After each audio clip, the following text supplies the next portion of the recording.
Hello, and welcome to episode 203 of The Modern Manager. I'm your host, Mamie Canfor-Stewart. Today's guest is Teresa Mitrovic. Teresa is the founder of ORO Collective, as well as a consultant, coach, course creator, and author specializing in performance, psychological safety, and trust. In her past life as a corporate leader, when the increasing demands of senior leadership clashed with single parenthood, Teresa pivoted her career to coaching leaders. Teresa and I talk about psychological safety and how to foster an environment in which people speak up, give feedback, show up authentically, and act without fear. Now, here's the conversation.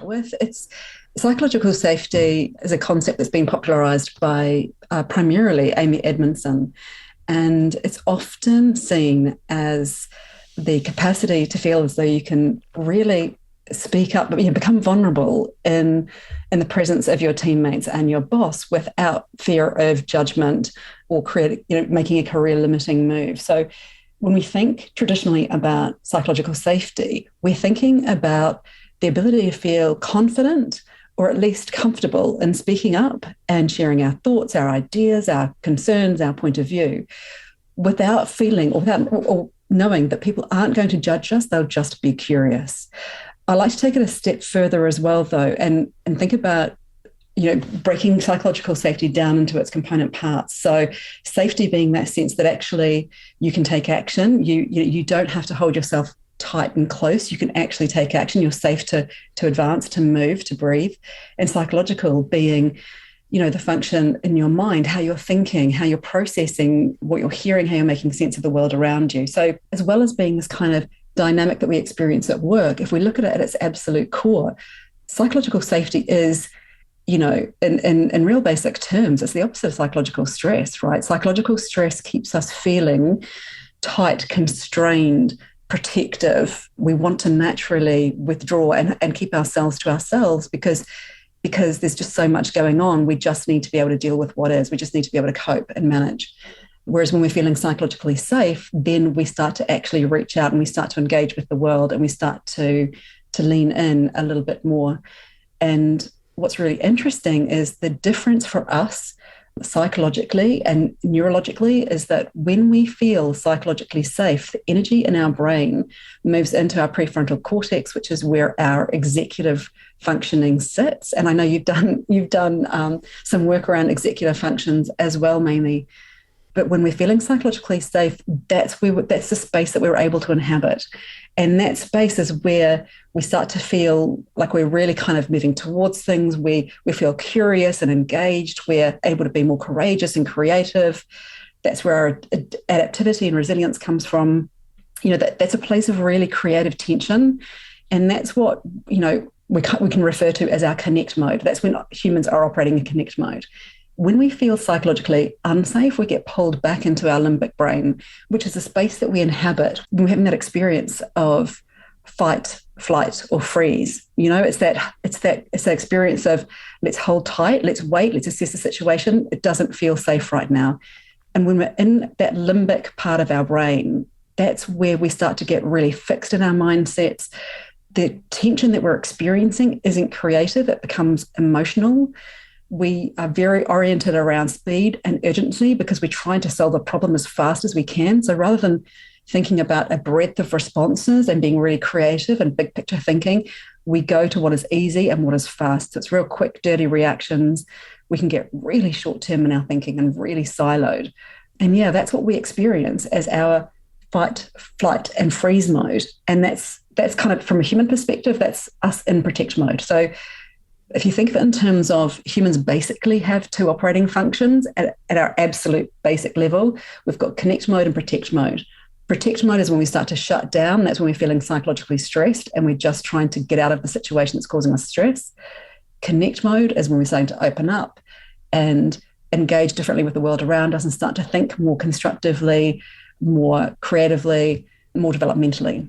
So psychological safety is the ability to step into that connect mode and to start utilizing our executive brain. So it's really about being able to act without fear of committing a career-limiting move, without being judged negatively for it by our peers or the people who kind of shape our careers. And it's also about knowing that it's not dangerous or ostracizing to speak up and share what's on your mind. So I really like this framing that we exist kind of in two main modes. One where Yeah. we are constrained and fearful of how others might perceive our actions or the consequences of us speaking up. And then one in which we feel safe and empowered to take action, to share our thoughts, to engage, and knowing that others will not judge us or there will not be negative consequences for us stepping into that world. Mm-hmm. And I'm thinking about managers and teams where, Mm-hmm. we do so much to build relationships with our team members and to try to create an environment where they feel like they can speak up and they can connect and they can share and they can take action, they can make mistakes and they're not going to be judged for it. And yet I'm also thinking about my own experience in team situations and when there's power dynamics that Mm-hmm. it's really hard. We do all of these things and yet people still, they don't speak up. They still are afraid to speak truth to power, right? To give their boss feedback. They're still so, how do we deal with that? What do we do? It seems like it's just human nature to stay in that kind of fight or flight mode and not to actually step into the connect, even when all the ingredients are there. Absolutely. It's such a good question, Mamie. And it's so true, right? We I had a senior leadership career for 18 years before I got into this line of work. And I know I'm intimately familiar with, doing bending over backwards, trying to do everything that you can to create this incredible environment where people feel safe to speak up. And yet still, people hold back and you can see them not, you can see them not really opening up. And, I'm going to give you an answer that's going to feel so simple that it's really going to seem pedestrian and completely, almost devoid of power, but it's not. So the simple answer to that is call it out and find out what is missing.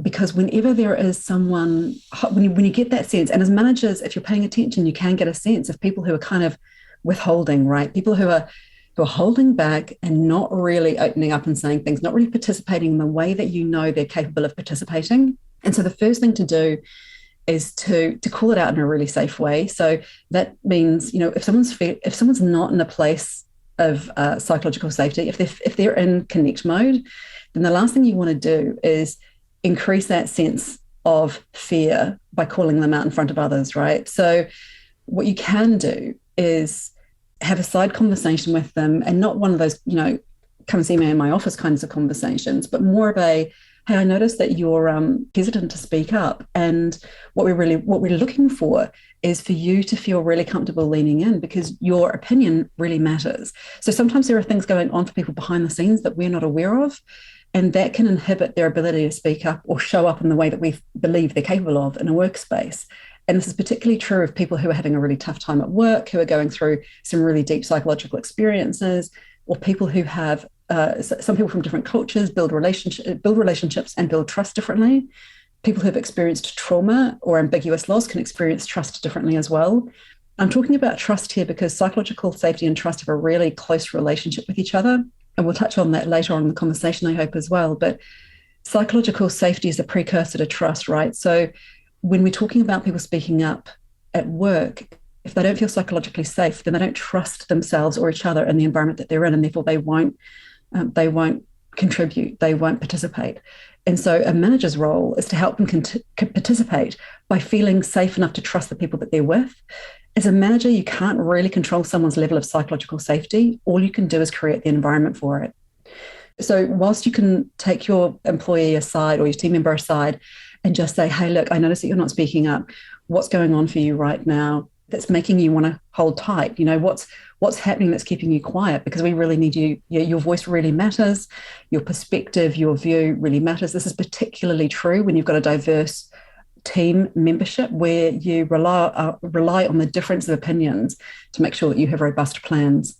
So taking someone aside and just understanding what's going on for them as a human being, and what as a manager you can do to help create a safer environment for them to start stepping up or showing up. And if you are in a meeting with a team member who you know is holding back and you feel as though you can safely go there, then you can also ask questions like, hey, Mamie, I'm really interested in your opinion. You have really great insight when it comes to leaders and managers who are working with their teams and trying to understand how executive functions work. What else would you add to this? Or what can you see that we're not seeing right now? And so you can invite them in when you're in the conversation, and you can have a side conversation with them quietly and discreetly, away from the group environment, to understand a little bit more about what's going on for them. But there's a third thing I'd say here, and that is that as a manager, one of the best things that you can do is just pay attention to how your team are engaging. Because so frequently as managers, we're focused on getting the tasks completed, reaching our goals, reaching our targets, trafficking all the work. We forget about the people who are actually shouldering those workloads and those commitments. And if we don't make sure that people are feeling, if we've got a workforce who are focused on protect mode, then they're not going to be able to fully engage in the work in the way that people who are in connect mode do. So our job as managers is to pay attention and notice when people are veering more into protect mode, because that's a sign that they're not feeling safe about something, that something's changing, they don't feel fully informed, they're not clear, they're picking up a risk that they may not have articulated it, they may not have even understood it, but psychologically, when you see a team or a team member in protect mode, that's a psychological sign to a manager that they are sensing risk. Even if they are not consciously aware of it, there is a risk that's preventing them from stepping up. And as managers, it's our job to understand what that risk is so that we can either mitigate it, remove it, or help them to make sense of it so that we can remove that barrier to them performing and engaging and connecting with the work, but also with their peers and with us as well. Wow, you just said so many great things. I want to backtrack for a second here. Sure. So I want to start with this idea of having a side conversation. And I love this framing to be able to just ask someone hey, I want to hear from you. Your voice really matters. And really being explicit, because so many times I have experienced that it's almost like we say it on a whim, everyone's voice matters, but actually making someone really hear and feel that their voice matters is really important. And sometimes it really does take a direct conversation to help someone really feel that you do want them to speak up and that you do want them to talk. And I had a recent experience that I want to share where I was supervising a team temporarily while they were having a leadership transition, and the previous leader was really challenging for the team to work with. And I was kind of tangentially supportive of the team during this time, and no one said anything to me about how challenging it was to work with this person. And I found out later on how terrible it was. And it was really, I was really disappointed. And I said to the team afterwards, when we were having our some conversations about how I was going to support them going forward during their transition, and I said, I'm really disappointed in myself that I didn't create an environment where you felt safe coming and telling me that this was all going on, that I had to find out so late in the process where already so much harm had been done. And I wish you would have come to me earlier, because that's not cool with me. I don't want to create an environment where people are really stressed at work and it's, not a fun place where people can come and be engaged and do good work. And whatever it was that I was doing or hadn't done didn't create a feeling for those team members that they could come and talk to me about their boss, even though we had a relationship and even though it would have been appropriate for them to do that. They would not have been stepping outside the bounds of their role. So all of that is to say is that sometimes having that side conversation and taking ownership over your role in the situation, to be able to say, if there's something that I'm doing or not doing that could be different, that would make you feel more comfortable, I want to create that environment. And sometimes I just need a little help to do that. So please know that I care. I want to hear from you. I want to create an environment where you feel safe. And we have to figure out how we can own our behavior, right? Are we doing things like putting ideas down, right? We ask for ideas, but then we put them down. Or we say voices matter and then we totally ignore, right, whatever anyone said. So it's right, there's so much here. Okay, so that was my little side note. And I almost want to dive in there and answer some of those things, because what you've touched on, Mamie, this experience that we all have as managers, right? We think we create it and we're doing everything that we think is working to create an environment where people know that they can speak up. And I think of this always as being a performance partnership, right? we can't be successful as managers and leaders unless our team are set up to be successful as well. But what strikes me over and over and over is this pervasiveness of how we've been conditioned to behave as managers and how we've been conditioned to behave as employees. So my experience is primarily corporate, right? So in my experience as a manager, you acted a certain way, you always had all the answers, you ran a tight ship. And if you're an employee, you had to be really careful not to rock the boat. You had to be very careful about how you coached any concerns or any insights that might be contrary to the direction of travel. You had to be very careful about how you brokered conversations. And in a world where most of us are working in a knowledge economy, it's become a rod for our back. It's not actually a conducive way to doing business these days, and it's certainly not the way that humans work. So what we're talking about is a shift in mindset and a shift in behavior, and this is probably why you were quite aware of that dichotomy, Mamie, because you're a coach now, so you understand the difference between full participation and full experience, and you are absolutely willing and open to get that feedback from people, because as coaches we create this space where it's this is a space of learning and experimentation and discovery. So bring it all out onto the table, because we can't fix a problem we can't see, we can't close a gap that we're not aware of, so let's get it all out on the table and start to work so that we can work to close the gaps that we can see, but we can also actually see this huge wealth of resources that we're sitting on that we may have actually become unattuned to because we've been so desensitized by having to just show up and plug in and deliver every day. So, the short answer is we need to, as managers, shift our mindsets and our behaviors so that we feel comfortable being vulnerable, but also so that we're changing the way that we talk and engage with our own teams, because there's a lot of programming that comes out. And look, if you're a parent, you'll know this, right? When we were kids growing up, we'd say, oh, I'm never going to treat my kids like that. And then we become parents. And in those really tense moments, you find yourself saying something and you're like, oh my goodness, that was my mother speaking or my father speaking, the very things that we said we would never say. And that has parallels to how we are as managers. As managers, we've got targets that we need to meet. And if we don't meet them, the lights do not stay on or the team do not stay employed. And so it's high stakes. So we move into this task-oriented mentality rather than thinking about the human side of the equation as well. And so one of the biggest mindset shifts that we need to make is to balance both of those things, to think about what are the targets that we're looking for, but then what are the behaviors that I need to help cultivate in my team as a manager, as the person with the loudest voice at the table.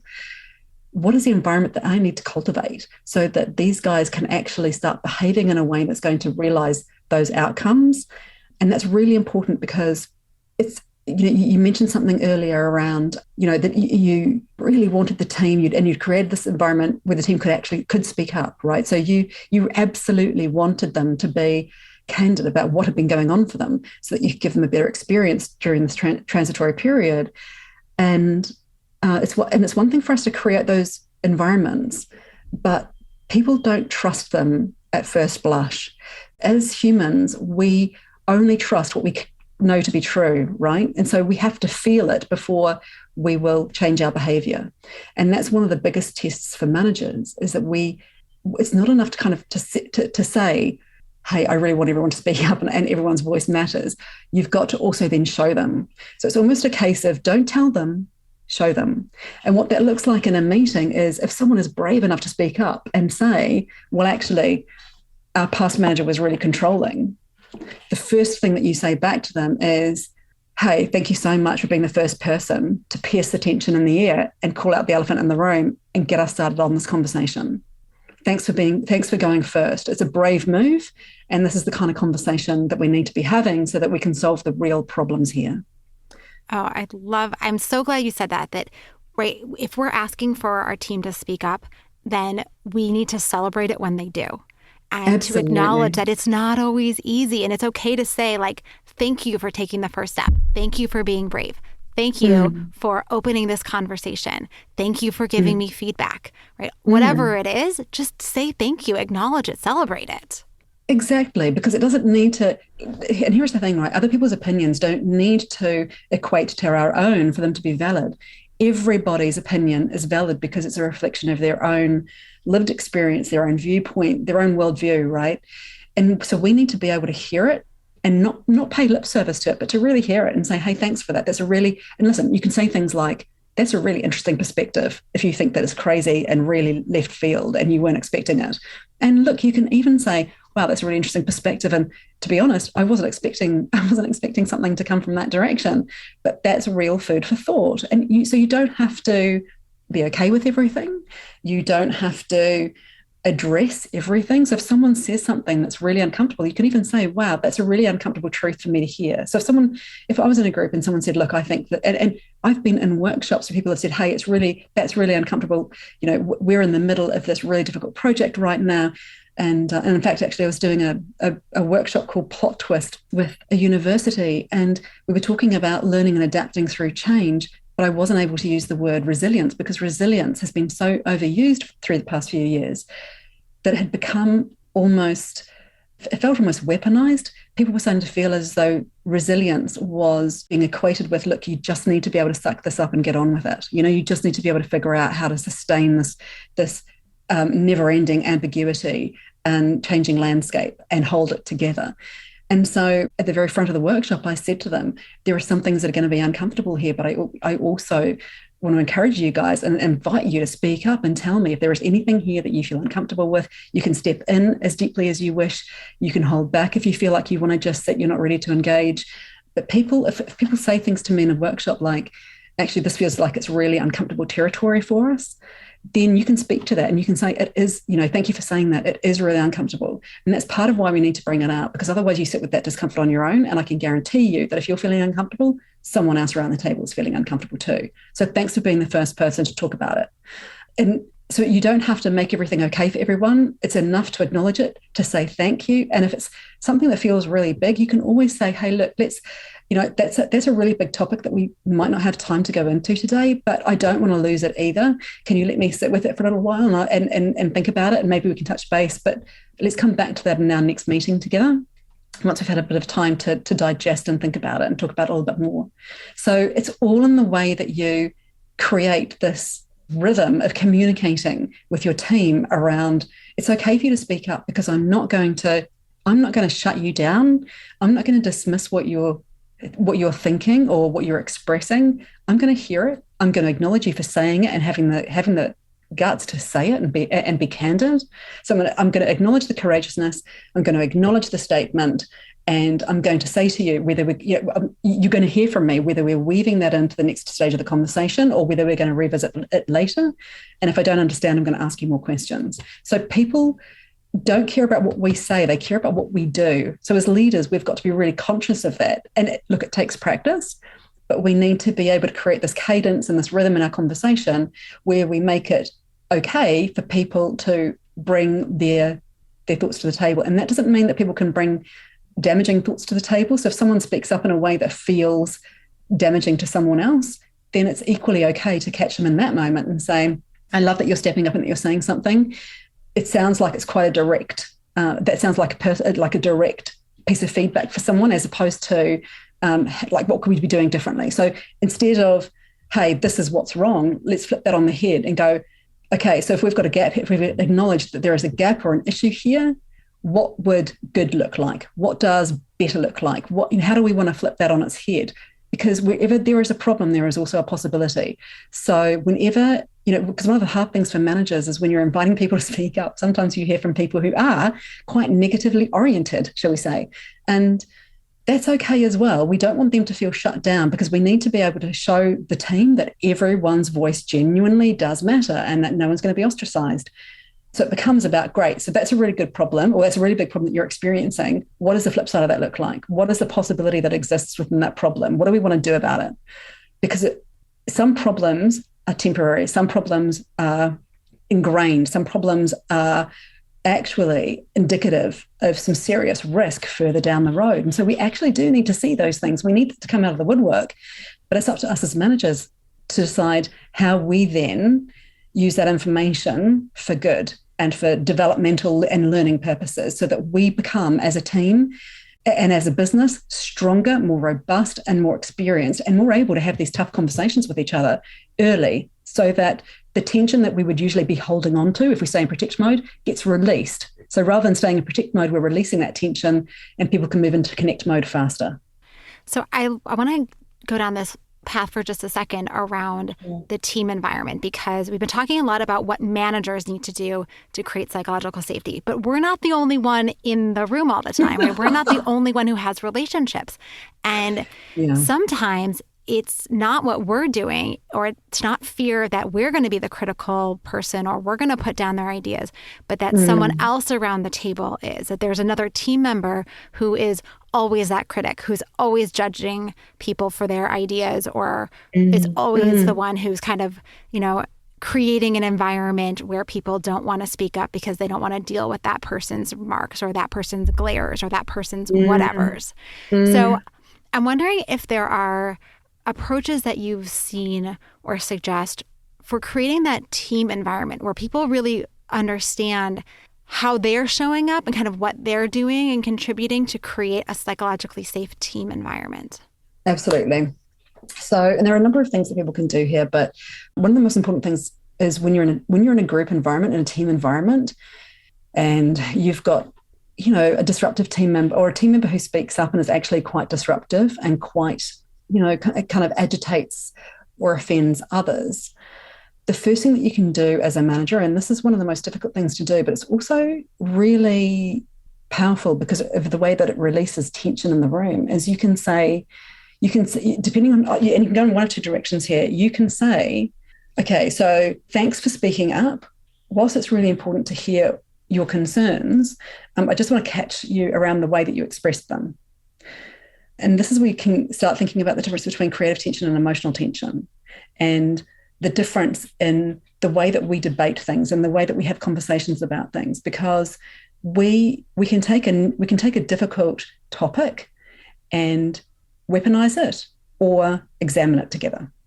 And as managers, what we're trying to do is get those people who can kind of throw little hand grenades into group conversations. We're trying to call them out on their behavior. And this sounds strange because I'm talking about psychological safety and I'm about to say, call them out in front of everyone, but you don't call them out in front of everyone in a way that is finger pointing and naming, shaming and blaming. You're catching them and saying, hey, so there is part of this that you're getting right, and there is part of this that actually isn't conducive to us functioning well as a team.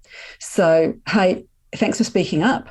How would you rephrase that so that rather than thinking about the emotional heat in it, you're talking about how this could be an opportunity for us? Or, or you can say to them, hey, you've raised a good point in the sense that there's some tension here. Can I encourage you just to take a moment to think about what the positive flip side of that would look like, and share that with us so that we've got some suggestions around things that we can be doing differently rather than things that are going wrong.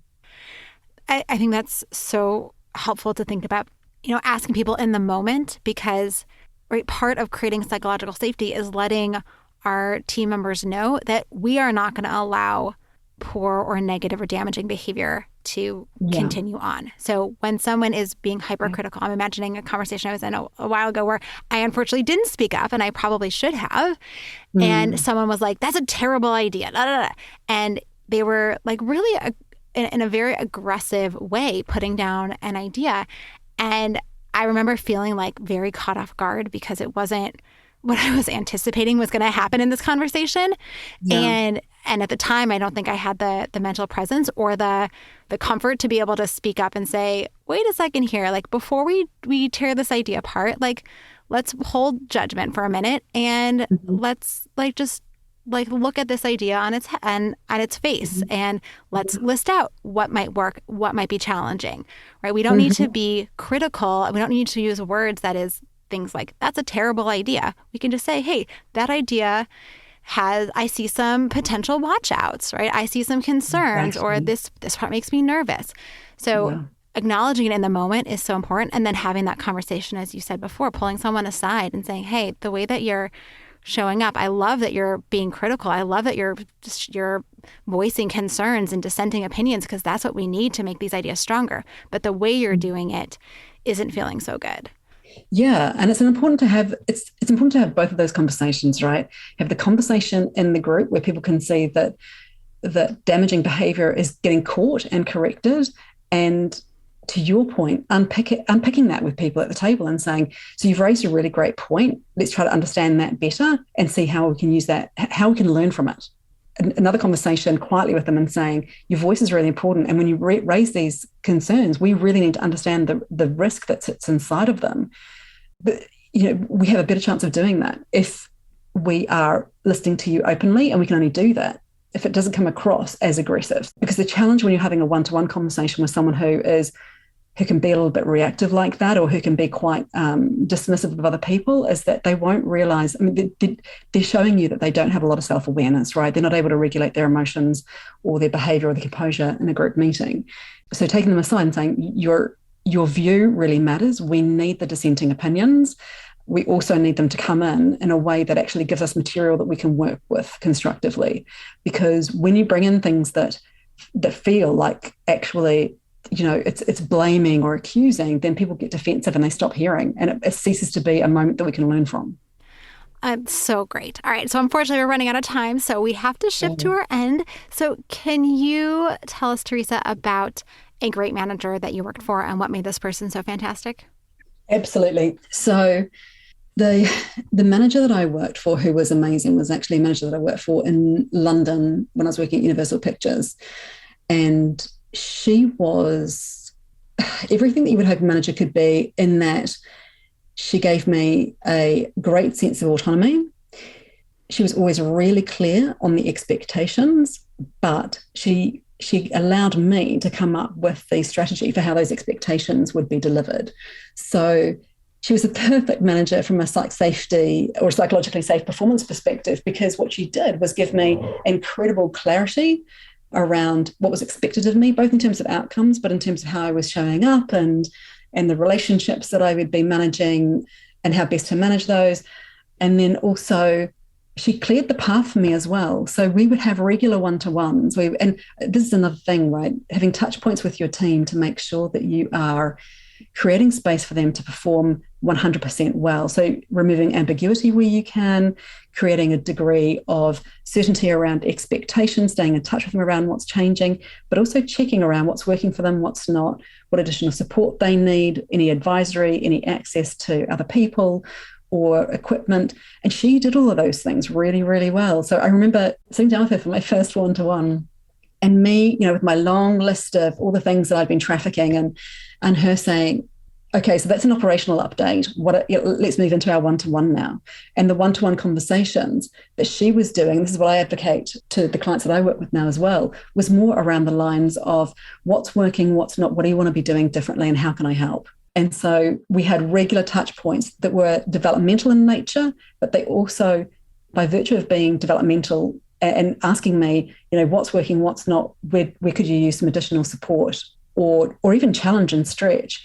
And she was helping me to think about how I was doing my job. So she was encouraging me to really kind of develop more self-leadership, more agency, more autonomy. She was also then able to feed back to me around the things that she thought I was doing really well, things I could be doing more of or differently, and things she thought I could let go of.